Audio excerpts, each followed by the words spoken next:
ओम क्रिया बाबाजी नमः। ओम श्री मात्रे नमः। श्री विद्या संजीवन साधना सेवा पीठम में आप सभी साधकों का स्वागत है। मित्रों, दत्त जयंती आ रही है। 2 दिनों बाद दत्त जयंती है और इस दत्त जयंती के अवसर पर दत्तात्रेय जी के कुछ सीक्रेट जो है वो आपके सामने हम रख रहे हैं। अब देखिए, दत्तात्रेय जी की जयंती आएगी तब काफी जगहों पे दत्त महाराज जी के जो पोस्ट होते हैं वो आना शुरू हो जाएंगे और उस पोस्ट में उनको कहा जाता है कि अत्रि अत्रि अनुसया पुत्र कहा जाता है। उन्हें उन्हें त्रिगुणात्मक कहा जाता है। उन्हें कहा जाता है ब्रह्मा विष्णु महेश, इन तीनों के मुख है उन्हें। और ब्रह्मा विष्णु महेश ये तीनों ने जन्म लिया अनुसया के इसमें जगह पे। ऐसा एक एक कहानियां कही जाती है। तो काफी सारी चीजें जो है इसमें हिडन है और ये हिडन चीजें जो छुपी हुई गुप्त चीजें है उसमें से कुछ भाग जो है वो मैं आपके सामने रखने जा रहा हूं। तो लेक्चर शुरू करने से पहले आप हमारा जो YouTube चैनल है वो सब्सक्राइब कीजिए, शेयर कीजिए और लोगों तक भी ये नॉलेज पहुंचाइए। और जिन्हें हमारे श्री विद्यापीठम से ऑथेंटिक नॉलेज चाहिए वो श्री विद्या इसेंशियल और क्रियायोग इसेंशियल ये कोर्स कर सकते हैं। इसमें कुंडलिनी जागरण से संबंधित 10 महाविद्या, श्री विद्या से संबंधित बहुत सारी डिटेल में नॉलेज है। इवन हमने पिछले हफ्ते क्रिया योग मेडिटेशन कोर्स जो वैदिक पद्धति के अनुसार होता है वो वैदिक पद्धति के अनुसार क्रिया योग मेडिटेशन कोर्स भी हमने ओपन किया है, उसका भी आप लाभ ले सकते हैं। जो एक क्रिया योग इसेंशियल कोर्स ये एक ट्रीटमेंट थेरेपी है। ट्रीटमेंट थेरेपी और उसमें क्या ट्रीटमेंट दी जाती है फर्स्ट वो उसमें सब कुछ दिया हुआ है। तो अब हम आगे शुरुआत करते हैं। अब दत्तात्रेय जी को त्रिगुणात्मक कहा जाता है। इसमें एक ऐसी कथा है, ज्यादातर ये महाराष्ट्र में बहुत ही ज्यादा फेमस है ऐसी कथा कि ब्रह्मा विष्णु महेश माता अनुसया जो है उनकी परीक्षा लेने के लिए चले गए। और उनकी परीक्षा में क्या हुआ कि उन्होंने उनके सामने ऐसा परीक्षा का ये रखा कि आपको हमें बिना कपड़ों में खाना ये परोसना है, ऐसा है, भोजन परोसना है। तो अनुसया राजी हो गई, उसने अपने कपड़े उतार दिए और वो रेडी हो गए। और ब्रह्मा विष्णु महेश जो कि थे वो अपने रूप बदल के वहां पे तीनों खड़े थे, यानी बैठे हुए थे भोजन के लिए।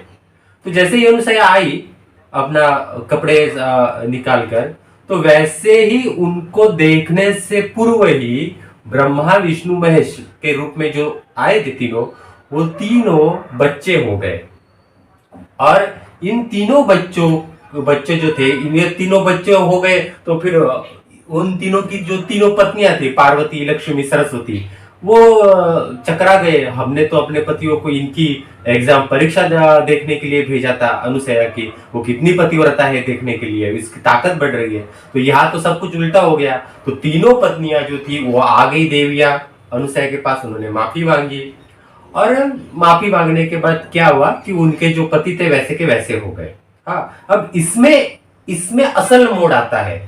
इसमें असल मोड़ क्या आता है कि ऐसा कहा जाता है, प्रचलित कथा जो होती है उसमें कहा जाता है कि ये जो तीनों बच्चे थे, हाँ, ये तीनों बच्चों का एक बच्चा हो गया ऑटोमेटिकली। हाँ, और ब्रह्मा का और शिव का मुख विष्णु को लग गया और वो 3 मुखी बच्चा निर्माण हुआ। वो वैसा का वैसा अनुसया के हाथ में रखा गया। हाँ, और वही दत्तात्रेय नाम से प्रसिद्ध हुआ।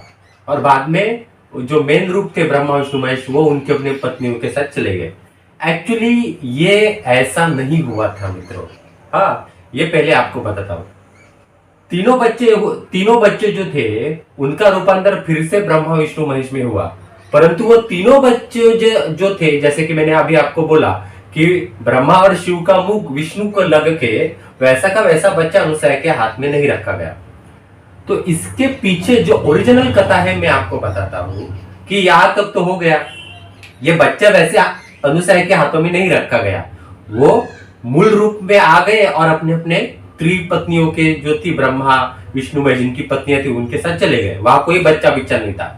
हुआ क्या, इन परीक्षा के कारण जो अनुसया थी उसकी ताकत और बढ़ गई। हाँ, ये आप देखिए, ये एग्जाम इतने आसान नहीं कि बिना पूरे कपड़े निकालो और किसी को खाना परोसो। तो उसके कारण उसकी खुद की ताकत और बढ़ गई और उसे आशीर्वाद मिल गया। हाँ, वो आशीर्वाद मिलने के कारण क्या हुआ कि अनुसया के पेट में जो गर्भ रहा बाद में, वो ब्रह्मा विष्णु महेश इनके जो अंश थे वो तीनों अंश एक आ गए। उसमें अनुसया की जो बढ़ी हुई शक्ति थी, सती सावित्री पतिव्रता की जो ताकत थी, वो एक हो गई। और ब्रह्मा विष्णु महेश, ऐसे कई सारे ब्रह्मा विष्णु महेश जो होते हैं, जिस शक्ति से निर्माण होते हैं। देखिए, ब्रह्मा विष्णु महेश के ऊपर भी बहुत सारी शक्तियां चलती है। तो ब्रह्मा विष्णु महेश जो है, वो जहां से उत्पन्न हुए, ये उनकी तीनों पत्नियां जहां से उत्पन्न हुई, वो जो शक्ति है, वो शक्ति का अंश जो है, वो पांचवा अंश इसमें ऐड हुआ। पहले तीन अंश कौन? ब्रह्मा विष्णु महेश के अंश।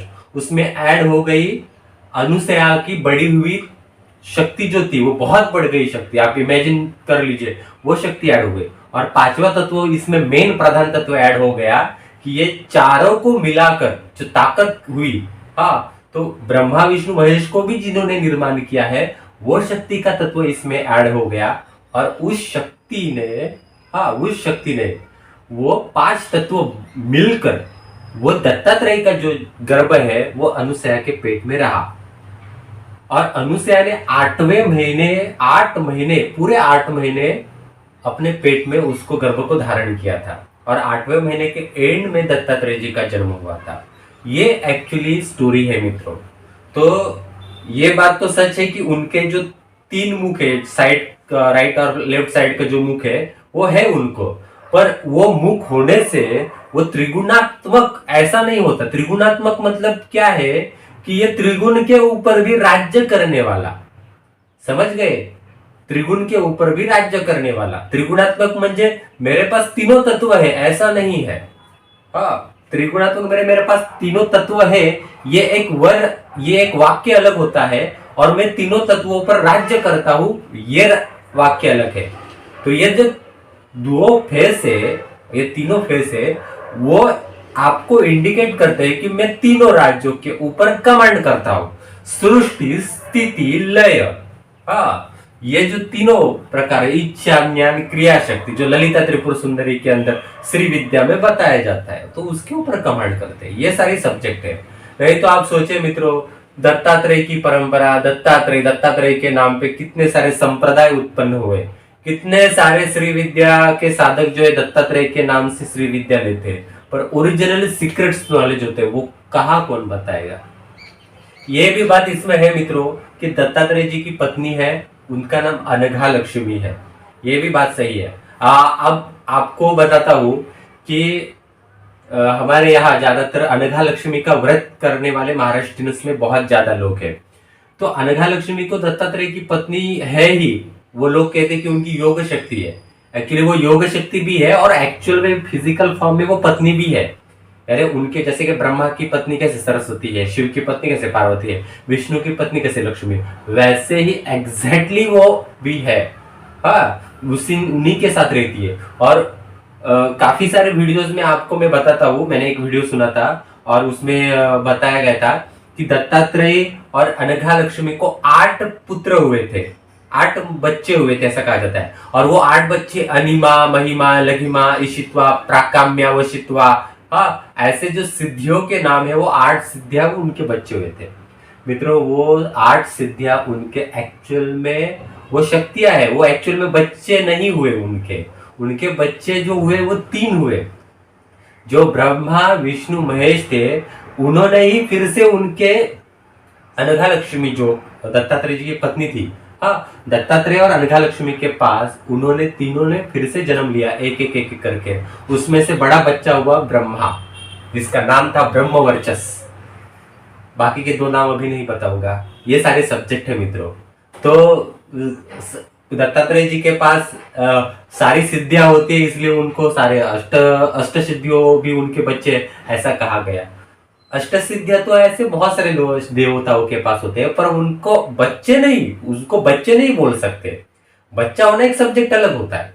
अब मित्रों, इसमें और भी बहुत सारे स्टडी करने जैसा है कि अनघा लक्ष्मी कहाँ से आ गई, अनघा लक्ष्मी ऐसे अचानक से कैसे प्रकट हो गई, वो सारे तत्व है। मेन तत्व कौन से है? इवन जो त्रिशूल है, वो त्रिशूल का तत्व कौन सा है? तो त्रिशूल देखकर आपको लगेगा कि वो त्रिशूल जो है वो भगवान शिव के हाथों का त्रिशूल है। एक्चुअली वो भगवान शिव जी के हाथों का त्रिशूल नहीं है मित्रों।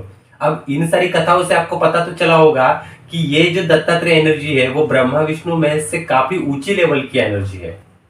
तो वो त्रिशूल का तत्व भी अलग है। इवन गाय जो है वो गाय आपको इंडिकेशन क्या देती है? 33 करोड़ देवताओं के ऊपर अधिकार, ये इंडिकेशन देती है। वो गुरुपद का अधिकार, ये इंडिकेशन देती है। काफी हिडन हिडन जो सीक्रेट्स होते हैं ना, वो हमें पहले समझ में आने चाहिए। इवन जो दत्तात्रेय जी के हाथों में कमंडलू होता है, तो कमंडलू का अब आप देखिए, काफी सारे जो दत्तात्रेय जी की जो मूर्तियां होती है उनके हाथों में कमंडलू तो दिखाते हैं, परंतु कमंडलू में एक चीज हाइड करते हैं। हाँ, उनको पता ही नहीं थी कमंडलू में एक चम्मच भी होता है। विदाउट चम्मच वो कमंडलू अधूरा है और वो मूर्ति भी अधूरी है। ओके, आपको समझ में आया होगा। तो ऐसे मूर्तियों का क्या उपयोग? फिर ये भी बातें होती है, क्योंकि कमंडलू कमंडलू मतलब क्या है? कमन, कमन मतलब वो कमंडलू जो होता है ना, उसका जो पात्र होता है उसको कहा है कमन। और डलू मतलब क्या है? उसका उसके अंदर जो चम्मच होता है वो डाउल की तरह होता है, उसको बोला है डलू। ऐसे कमन और डलू, ये दोनों पात्र और चम्मच दोनों को एक करके कमंडलू शब्द बनाया। और ये किसी धातु का नहीं होता, ये वनस्पति का बना हुआ रहता है। वो वनस्पति उसका भी अलग नाम है, क्योंकि वो वनस्पति कुछ एनर्जी छोड़ते है उस पानी में।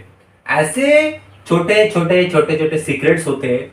इसलिए मित्रों, सही साधना करो। मंत्र के रट्टा मारने से, 10 जगहों पे घूमने से, कुंडलिनी जागरण के जुम्बा क्लास करने से ऐसे सारे सीक्रेट्स और नॉलेज नहीं मिलता। सही साधना करो, सही क्रम से जाओ और सही मेडिटेशन करो, सही प्रकार से आगे बढ़ो और मैच्योरिटी बढ़ाओ अपनी। आज दत्तात्रेय जी के जयंती जो 2 दिन बाद आने वाली है, आप सभी को शुभकामनाएं। दत्तात्रेय परंपरा अनुसार जो श्री विद्या साधना होती है उसकी फर्स्ट स्टेज महागणपति साधना है। आप चाहे तो परशुराम कल्पसूत्र पढ़ सकते हैं, वरिवस्या रहस्य ऑनलाइन उपलब्ध है, वो पढ़ सकते हैं। आपको फर्स्ट महागणपति दीक्षा मिलेगी। ये मेडिटेशन के जो श्री विद्या मेडिटेशन के जो जुम्बा क्लास चलते हैं उस वहां आपको गलत सिखाया जाता है। अगर आपको श्री विद्यापीठम द्वारा सारे कोर्सेज का लाभ लेना है तो डिस्क्रिप्शन बॉक्स में लिंक दिया गया है, उसका आप लाभ ले सकते हैं। तथा हमारे पास सुवर्णाकर्षण भैरव का कोर्स है, उसका एक किताब है महामृत्युंजय साधना की बुक है। जिनके घर में कुल देवता भगवान शिव है उनके लिए ये महामृत्युंजय साधना बहुत ही बेस्ट है। तो इसमें सारे औषधियों का गुण बताया है। ये उच्चिष्ट चांडालिनी मातंगी देवी की साधना है, उसका लाभ आप ले सकते हैं।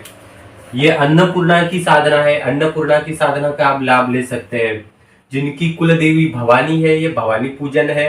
पूरा तर्पण अभिषेकम, पूरा विधि भवानी पूजन में सिखाया है।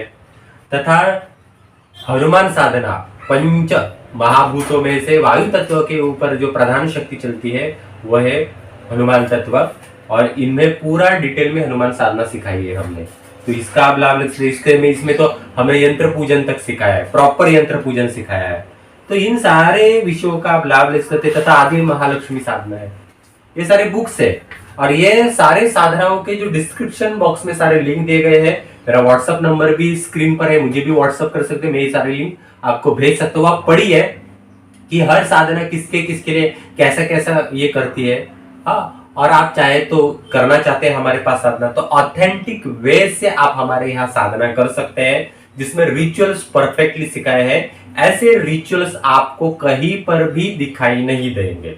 सभी जगहों पे ज्यादातर आपको मंत्र दिया जाता है और चैंटिंग करने के लिए कहा जाता है। तो आप इन साधनों का लाभ ले लीजिए। धन्यवाद मित्रों। हमारा YouTube चैनल शेयर कीजिए, सब्सक्राइब कीजिए और लोगों तक ये नॉलेज पहुंचाइए।